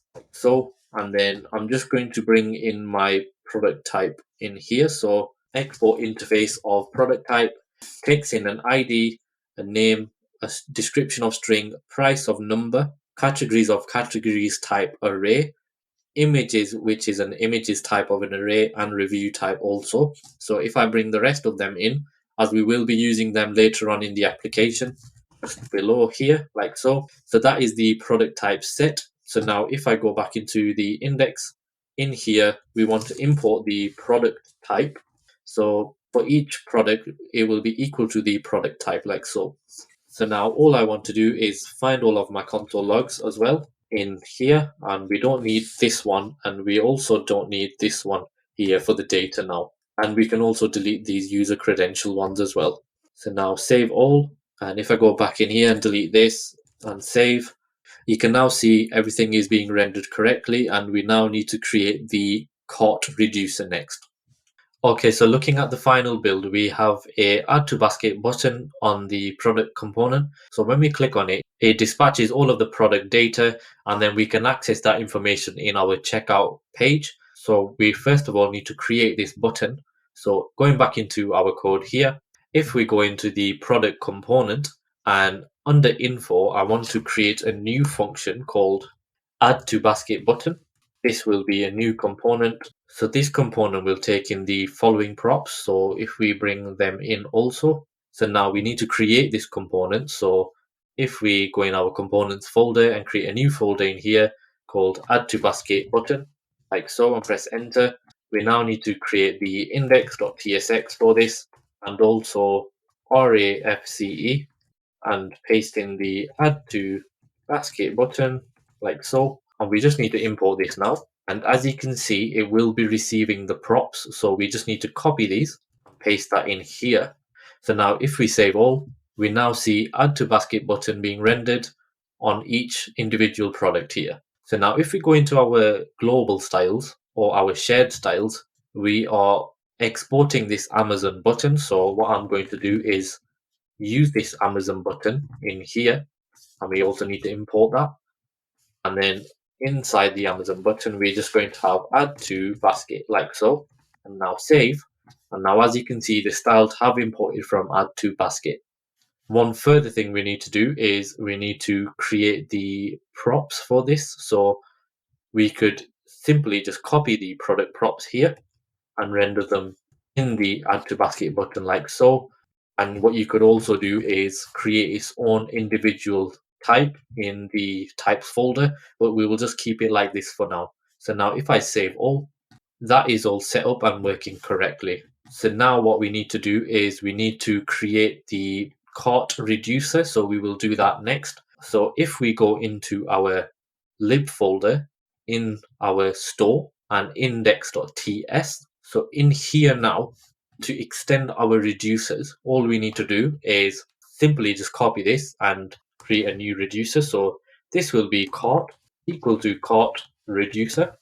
Now we need to create this reducer. So type this, so cart reducer is what we will call it. So in our reducers folder, all we need to do is create cart reducer.ts like so, and then simply import this in. First of all, we need to create this. So what I'm going to do is I'm going to bring in my cart reducer and explain what's going on. So this one is larger than the user reducer file. So what we need to do is, first of all, there's a few errors. So we need to have the cart type. So if we create the cart type, so in my types folder, I'm going to create a new file in here named cart.ts and paste in my cart type. So this will take in a ID, title, image, price, and rating. So now all we need to do is go through the code. So if I save all, we just need to import this now as we have covered the file. And in my cart reducer, if we start from the top, so initially what happens is we have a interface for the cart type, which is the initial state. So the initial state will be an array of items. At the minute it is empty, and then when we add to the array, we have array of objects with certain products on there, and they will be equal to the cart type. So if we go into here, that will take in an ID, title, image, price, and rating. If we scroll down to the cart slice, this name is now cart instead of user. We pass in the initial state, as you can see. Create slice will infer the state type from the initial state argument, meaning that this state is coming from here. We have two actions in our reducer, which is the add to cart functionality and the remove from cart functionality. So first of all, the add to cart functionality takes in a payload action of the cart type, meaning that it will take in the cart type itself. So it will take in a ID, title, image, price, and rating. So that's what we need to pass in when we click the add to basket button. So going back in here, what will happen is it will create a new array, spread in what is in the array. So say for example, we have the unisex long sleeve tee and the snapback already in. It will add that to the array, and then we will also add the action.payload, so the new product. So say for example we was adding the mug, it will add that also. So we will have the 1, 2, and 3 products in there. So the add to cart functionality is quite simple. we create a new array each time when we add a product. The remove from cart functionality is here. So essentially, we are creating a new basket which spreads the items that we have in already. So initially, the items we might have is a snapback and a mug, for example, and then we create the new basket. What we want to do then is find index of the first item in the basket. So we're using a bit of JavaScript here to find the index. So if state.items, so the state.items is this here. So if the state.items find index, so if the item.id is equal to the action.payload.id, so for example, the snapback will have its own ID. So if I clicked add to basket in here, it will add the basket, which is correct. But if we want to remove the item from the basket and we click remove from item from the basket, it will have a payload in there. So the ID will equal the ID that we're passing in the payload, and it will compare it to the ID that is in the array of items already. So this new basket here. And then if the index is not equal to -1, so meaning if it is not equal to false, which means it is true, then we want to get the new basket array and we want to splice it out. So from the index, we want to take off 1, and then we want to return state.items equal to the new basket. So essentially, we are amending the new basket, taking off the index that we have clicked on, if there is one, and then we are passing and returning the new state.items as the new basket. Otherwise, we want to do a console warn of can't remove product as it's not in the basket because there isn't an index in there. So them are the two actions, add to cart and remove from cart. All we need to do now is export them, which we are doing. So now we can access them and dispatch or use our use app dispatch hook that we defined earlier on. And then we can add to cart and remove to cart. There are a few selectors that we want to get access to. So the first one is select items, which means we get access to all of the items in the cart. So if there are multiple items in here, we can get access to them with the select items selector. If we want access to the count or the quantity of items in the items array, then all we need to do is get state.cart.item.length, which returns the length of the array, i.e. the quantity of products that we have. And then finally, what we want to do is get the cart total or the total price of all of the products in the checkout. So this is done by using the reduce function in JavaScript. So essentially we get the total amount, which is equal to state.cart.items.reduce. This takes in the total and the item, and all we want to do is each time there is an item, we just want to add the price to the total and then also return the total amount. And then finally, we just export this cart slice dot reducer. So now this cart reducer is accessible globally on the application. So what we now need to do is go back into our add to basket function. So if we go back in here, and now when we click this Amazon button, we want to render a function. So on click is equal to a function that we are calling called add to basket. And we need to create this function now. So add to basket like so. And we want to pass in the event also. And just before the return, we want to do const add to basket, which is here. And this is going to be a mouse event. And GitHub Copilot is suggesting something for me, but this is using local storage, so we don't need to use that. So first of all, what I want to do is do e.prevent default, which is correct. I'm going to delete this because we don't need this. And then now what I want to do is I want to dispatch. So we need to declare this above. So const dispatch is equal to use app dispatch, and we need to import that from store/hooks. So dispatch, and the action we want to dispatch is in our cart reducer of add to cart. So essentially the add to cart takes in an action.payload. So we need to pass in the data that we want to add to our cart. So in here, add to cart, which is being imported in, and this is going to take in an object. So essentially we could just pass this in. So all of the data here. So this is a shorthand method. What you would normally do is give it a key and a value. So ID will be equal to ID, title will be equal to title, and so on. But we can just keep it as this because the key and the value are the same. So now if I save, what I want to do is I want to go on inspect, and if I go into my Redux store, as you can see now, we have a user slice here, and we also have a cart slice. So at the minute, the cart slice is empty because there is no items in the basket or in the cart. So if I clicked the long sleeve T, I would expect this item to now add to the basket. So if I clicked here, something has happened. So the action of add to cart has happened. So if I click here and expand my items, as you can see now, the item of unisex long sleeve tee has added to my basket along with the image and the price and the rating.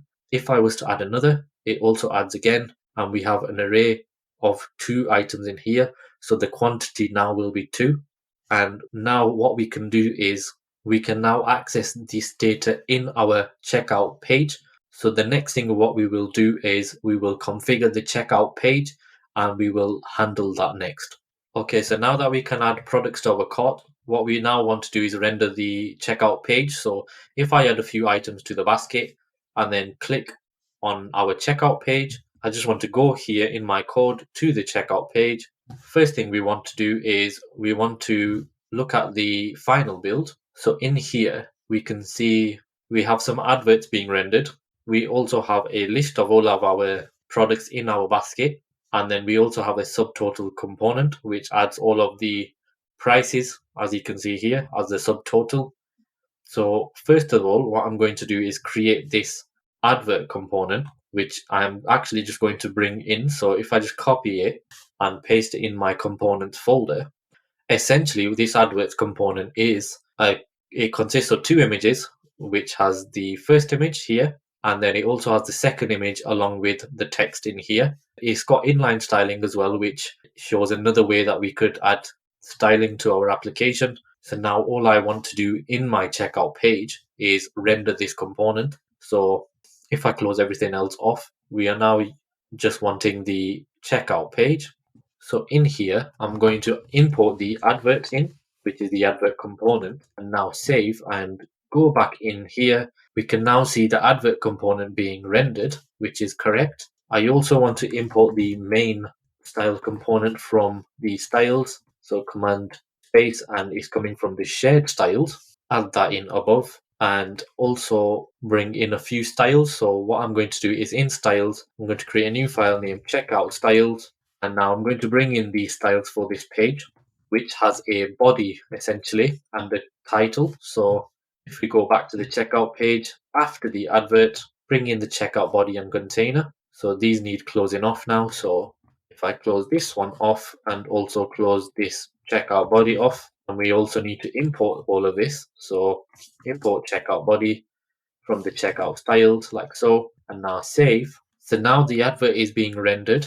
So in the container, what I'm going to do is I'm going to check for the basket length. So we need to get access to the basket first of all. So const basket is equal to use selector of, or use app selector of, and if we go into our cart reducer, we want to get access to all of the baskets. So the way to do that is it is the select items. So if I rename this actually to select cart items and select cart items count and select cart total, so that would be more specific. So select cart items, we need to import that from our reducer like so. So now if basket dot length is equal to 0, so meaning it's empty, triple equal to 0, what we want to do is, first of all, if it is empty, we want to have a div, and this div will say your shopping basket is empty. Otherwise, we want to render a div saying you have items in your basket, like so. So now if I save, at the minute, our basket is empty, but if I was to add something into our basket, so if you click a few of these and go into here, and now it says you have items in your basket. So now we need to create the UI, which is in here. So the basket or checkout products component, and then also the subtotal. So first of all, what I want to do is in my div, I want to have the following piece of code. So we want to have a title, and we also need to get access to the count of basket. So const basket count is equal to, we could either do the reduce function here, or we could do equals select item cart items total, like so, and we need to import that in. And if we import that in, then now if I save, you can see here your shopping basket, 6 items in the basket, and that's been rendered in this checkout title here. The next thing we need to do is we need to map through the basket now. So if we paste in this code here, and I'm going to render out the product for now. I want to import the cart type as the item, as we've already specified earlier. So essentially, basket.map, for each item in here, I want to return a product component, passing in all of these values. So we just import this product component. And now if I save, it is rendering the relevant component, which is correct. However, there is certain styling that we need to change. So what I will do is create a checkout product component. So if we import in the cart type, which is correct, and then if we create this checkout product component now, so going into my components folder, if I just close everything off and create a new folder in here, or what I will do is I'll just bring in the checkout product component actually, because it is quite similar to the products component, but just different styling. So paste that in, and then we need to import the checkout product component. And now if I save, we now have an error saying we need to update the host name. So this is using an image. So we need to copy this and then go in our next config.js and add this URL in here, because we are using the next image component. And now what we need to do is restart the server.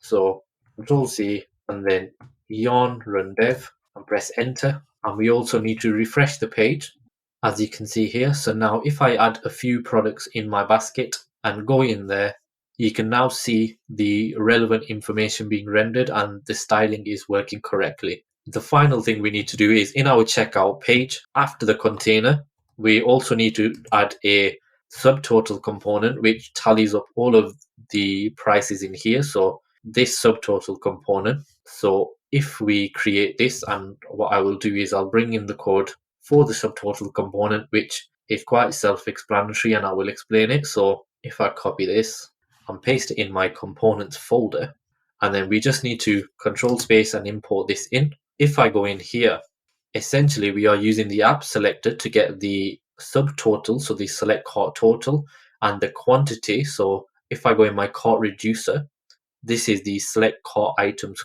count. So we need to update that. Select cart items count, which is imported from our lib store/reducers. We can delete this unused import now. Essentially, we have a piece of text that talks about delivery. We have our subtotal, the quantity of items in our basket. We re-render the price component, but this time instead of passing in the price, we are passing in the subtotal, which is our select cart total from our cart reducer. And then we just have a simple import that says this order contains a gift. The Amazon button says proceed to checkout, which has no functionality. So we won't be implementing that in this build. So now if I go back into my checkout page, this only renders if the length is greater than 0. We will then render a subtotal component. So now if I save all, as you can see here now, the subtotal component is being rendered. We have 7 items in our basket, and we also have the total price here. There are a few extra things we need to do, such as configure the remove from basket. So the way we need to do that is if we go into our checkout product component, which is in here, which we copied in, we haven't looked at it yet. Essentially what this is doing is it has a container. It is rendering the image, which is on the left, with the image title and height and width. We have information for the product here. And then what we are doing is we are rendering the Amazon button. And when we click on the Amazon button, we are invoking a function called remove from basket. So if we go into the remove from basket function, what we are doing is we are dispatching the action. So use as app dispatch. As you can see here, this is coming from our cart reducer. We are using the remove from cart action in our cart reducer, and we're passing in the ID of a string. So if we go into remove from cart, This takes in a payload of an ID. As you can see here, the ID is a string.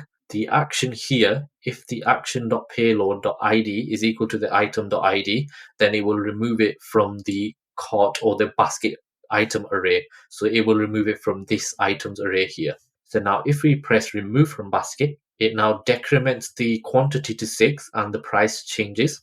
And if we continue to do that, that keeps updating, as you can see here. That is on the final build, and just to double check that is working on our build, as you can see, it is updating all the time. One final thing we need to do is this number needs to be dynamic, so it needs to add the quantity of items in our basket. So it's quite simple. All we need to do is get this select cart items count. This is being used in our subtotal component here, so we can just copy this and go into our header component and import this in here. So the quantity, we just need to import this from our select cart items count. And now instead of the number 0 being rendered here, all we do is pass in the quantity here and now save. So now if I add products into my basket, this number will increment, as you can see here. So the next and final thing we need to do is we need to fetch data for a single product. So if we click through on our final build through to a product, what will happen is we will get directed to /product / the product's ID, as you can see here. We will then render the product here like this. We can also add to basket here, and we will also have the product review information in here. This page will have its own GraphQL query, and we will check how to fetch the individual product data using the product ID here. So we will do that next. Okay, so to create this functionality of creating a dynamic URL based on the product ID, what we need to do is first of all create a product ID page and also link to that page. So in our app project here, if I go into the home page, for each product in my data, I'm mapping over and I'm returning a product component. So what I want to do is in this product component, I want to add a next link tag. So the way you do that is link from next link like so. And then this will take in a href, which is equal to, this will be dynamic. So we need template strings in here. And the first thing we want to do is we want to do /product first of all. And then as you can see here, if I press tab, it is /product / product.id. So essentially we want to navigate to the page. So it will be localhost 3001 / product / the product's ID when we click onto it. And then the key this time will be product ID. So we don't need it in here now because it's gone up a level to the parent. We also need to close this link tag here as well. And now if I save, we should now be able to click through and go to the relevant page. And as you can see now, it is rendering a 404 page because we haven't created that page yet.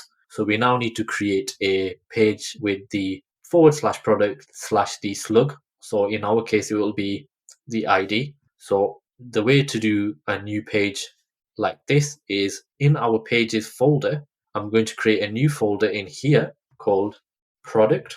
That will work. And then inside the product, what I want to do is create a new page in here or a new file. And this will be called id.tsx. So array brackets id, or you could call this slug.tsx. So this means if it's in an array bracket, that this is a dynamic value. So this could be anything. And we are just calling it the ID for now. And if I press enter, now all I want to do is create a product info component like so. And I want to return a div just saying product info page like so. And then if we close this off, and now if I save, as you can see here, it says the product info page is being rendered now and not a 404 page. So that is working correctly. So all I want to do as well is we get access to the query or the router.query in here. And this will be the ID that we can access. So what I want to do is I want to console log the product info page, which is correct, but I'm going to get access to the router.query or the use router from next router. So const router is equal to use router. And if we import this in, I want to see what the router is returning for me. So if I now save and go back to the home page, and if we try the snapback, so if I click here, I want to get access to this ID because this ID is how I am going to fetch the data for this product. So if I go in my inspect tab in my console, and as you can see here, I'm console logging the router, which is the product info. So if I expand this, this is what is returned from the next router. So what I want to do is get access to this ID. So if you can see the query, it returns in an ID like so. So all I want to do now is destructure the ID from the query. So const ID is equal to router.query like so. So now I have access to the ID. So if I save and refresh, as you can see, this ID ends in ZG3 and this one does as well. So now I am getting access to the ID, which is good. So now we can fetch our product data on this page. And what I also want to do is in my return block, before I fetch the data, I'm going to just quickly render out the main and container along with the advert because that's what is shown. So if we close off the main and we close off the container, we just need to import these from the shared styles, which is here and also here. And we also need to import the advert component as well. So now if I save, we now have some sort of boilerplate for our product, which is similar to here. So now what we will do next is fetch the individual product data. Okay, so now we want to fetch the individual product data. So as you can see here, we are fetching the data based on the ID of the product. So if I go into my playground, what we essentially did before was we fetched all of the product's data here, as you can see.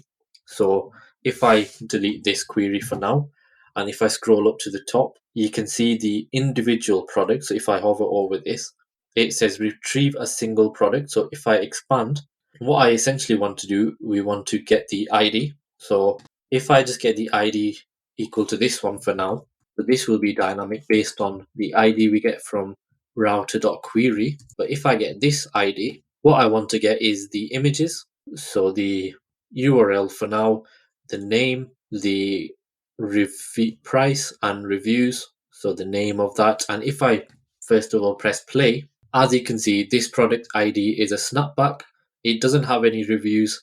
The price is showing up and it also has an image URL. So essentially what we are doing is we are passing in the ID here in the query. So what we need to do is we need to pass that in as an argument. So if we go into our query.ts in our lib folder, I'm going to create a new query. So the query I want this time, and if we test this out, is the following. So if I paste this in and press play, all of this data is what I want back. So I have got this in here in my original code. So all I'm going to do is bring the get product query in here and paste it in underneath. So essentially what we are doing is get product takes in a ID. So ID is equal to the type of ID coming from GraphQL and Graph CMS, where so product, if you can see in here, it says product where ID is equal to the ID here. We are passing in this ID, which is equal to the ID in this argument here. So essentially what we are saying is this ID gets passed down in here, and then we do a filter and fetch the product data for the ID we are passing in. So all we need to do now is export this to get product call. So like so, and now save. What I also want to do is in my hooks folder. So if we go in hooks, we created this use products here like so. So if we just copy this and create a new hook in here, so a new file named use product. So this will be singular.tsx and press enter. If we paste this in, and now instead of get products, we want to get the single product like so. And the single product needs to take in an ID this time. So the way we pass in an argument is it takes in variables on the use query. So the second argument takes in variables. So if I put in a comma and expand out to an object, as you can see, it takes in variables like so. And the only variable that we want is ID. And now this ID will be coming from our use products hook. So we need to pass it in here as an argument. And this ID will be a type of string as well. So now if I save, we now need to use this use product hook. So if I delete this S from here and here, we now need to use this use product hook in our id.tsx page here. So in our product info page, if we do const and we want to have access to the loading state, error and data, which is equal to use product, and we need to import that in id as string. So we are using the id from the router.query. We are passing it in as a string. All we want to do now is render this out onto the page. So I'm just going to bring in my code. So if loading, return loading, if error, return error. And what I want to do is I'm destructuring the data.product, but I also want to console log the data I am getting back. So the product. And now if I save, it was loading and then it resolved with some data. And to verify this, if we go in our console, you can see here we are getting an object back this time. And this is returning categories, description, ID, images, name and price along with reviews. So now we just need to map this out and render it onto the page. Okay, so all that's left to do now is to create the product details component, which is this all over here. So what I'm going to do is after the advert, I'm just going to render a product details component, which we need to create. And I'm going to pass in the product as a prop. Product is equal to product like so. So now what I'm going to do is I'm just going to import my product details component into our components folder and paste this in. And if I just control spacebar in here, and now if we go into our product details, what I want to do is, first of all, we need to fix in the errors. So we are importing some types in from TypeScript. So the types folder slash, and what we are importing is from slash product like so. And I'm just going to fix this error here. So product of type is going to come from our product type from the relevant type file.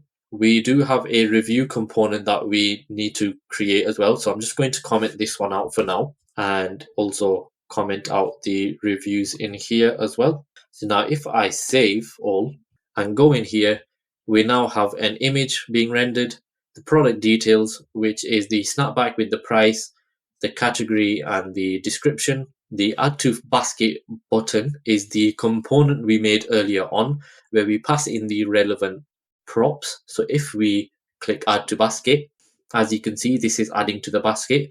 So because we made that reusable add to basket component, we can now use it across the application, which is working correctly. So we are getting access to the product. We are defining the types. So iProps is going to be product detail props, as you can see there. And then we also need to update that in here. We are console logging the product. We are getting that back. So I'm just going to delete that for now. And everything is working correctly. So that is fine. What I also want to do is get access to these reviews. So if I save, there won't be any reviews because I don't think this product has any. So if I inspect and check this object, as you can see, this is empty. So there is nothing in here. But if there is something in here, we need to handle that with the review component. So what I'm going to do is, first of all, this review section, we're only going to render it if there is a length greater than 0. So add this in, and then we also need to close this off. So just like so. So now what will happen is if the review has no length in the array, then this section will not show. So all I'm going to do now is bring in the review component as well. So if I copy that and paste it in my components, so the review component is all UI based, so we will just leave that as it is. But essentially we are passing in the product review and the rating as props. So in my product details, we just need to import the review component like so. And then also in my review component, we need to update some errors. So the review type, if I do control space, and that's coming from the types of product. So now if I save all, as you can see, this product doesn't have a review. Therefore, we won't be showing it or displaying it. If I went back and clicked through to a long sleeve tee, for example, this product has a review and we are rendering it on the page. Just to know, if we wanted to add a new product to our API, so if we went into home, this is all being managed by Graph CMS. So if we went into here and instead of the playground, we went into content and expanded this out further, we can see in our product, we have access to all of these products here. But if I clicked on this and edited it, for example, and change this title to Amazing Tea, so Amazing Tea. So if I click publish and now refresh the page, as you can see now, it says Amazing Tea in here. So it has updated, and this is all managed through this CMS of Graph CMS. If I wanted to add a new product, all we need to do is click add entry, test product. For example, price is 15.99. Images, we can add images. Reviews, we can add reviews, variants, and so on. So if I save and publish, it says here some fields are mandatory, so we need to add a description. I'm just going to say, what an amazing t-shirt, and save and publish. So what will happen now, my fetch for all of the product data will now update. And if I refreshed on here, as you can see, because we never defined an image, it is causing an error. So we would handle this. So the way we would handle this is with optional chaining. So if I go onto my homepage, in here, all I need to do is pass in an optional chain like so, and also here. And if I refresh and scroll down, test product is now showing on here. What we could do is for the product, if we click through to here, we could have a fallback image instead. So what we could do is instead of image not rendering, we could add a fallback image in here. So we could do a picture tag, which is quite handy for HTML pictures. In here, we have a source set.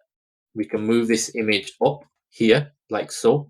The source set is image of type WebP, and then in here we could pass in a URL. So an image that we are using is, if I just copy this image address and paste that in here. So this test product now should have this image rendering as its fallback. So if I save, as you can see, because we use the picture tag, it will cycle through the source. So we can define multiple sources with a picture tag. If that doesn't work, we have a fallback in here, and the fallback is this asset over here. So now, as you can see, this is our complete build. We are using Graph CMS, which is an amazing tool to be able to add multiple products to our store, and we can manage our products this way, which is quite handy. We are using GraphQL to fetch the data from our API in our Graph CMS and is connected in our Next.js application. We have also used React Redux to handle our user state and also our cart state. And also we have been able to add in Firebase authentication to this app as well. And to top it all off, we are using Next.js, which is a framework built on top of React, along with TypeScript also. So now that we have our application complete, all that is left to do now is upload our code onto GitHub and deploy our application onto the web. So first of all, if we close our terminal down, I want to first of all go on here and type in git status in our terminal. There's a lot of files here in red, so we need to add them. So git add space and dot. This will add them to our commit. And if we do git status once again, this should turn green, which they have done. So now we need to type in a commit message. So git space commit -m, and the message is going to be completed Amazon clone, like so, and press enter again. So now, as you see here, that number has gone down to 0. All we need to do now is to git push and press enter. And now this has pushed all of our code that we have just completed onto our GitHub repository that we cloned initially from our GitHub profile. So if we go in here and check our repositories, so check the repositories, Amazon clone-yt, and as you can see here, all of the code has uploaded and it just says now we have done one commit, which is correct. All we now need to do is log into Vercel, which is on here, so vercel.com/dashboard. If we go into add new project here, all we want to do now is import what we have just done, which is this Amazon clone-yt. So if we import this, we do not need any environment variables as we haven't used any. And we also do not need build and output settings. So all we need to do now is click deploy, and then this should run the next build command and build our application. So it's lightweight and ready to deploy on the web. So now, as you can see here, it says congratulations, you just deployed your new project to Vercel. So that has now deployed onto the web.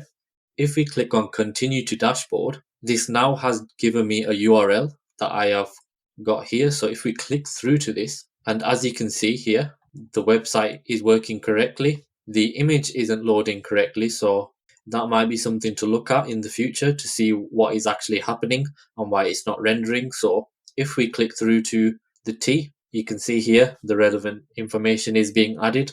If I click add to basket and click through to my basket, as you can see here, it's added 6 items in the basket. So now all I can do is remove from basket, so we know that is working. And just finally, for Firebase authentication, if I click sign in, all I want to do is add my email, my password 123456, click sign in. As you can see, I'm now signed in, so that is working as well. And you can see here the email is showing up, and we can also sign out as well. Anyways, I hope you learned a lot in this video and I hope it helped you out. Please like and subscribe, and I will see you in the next video. Thanks.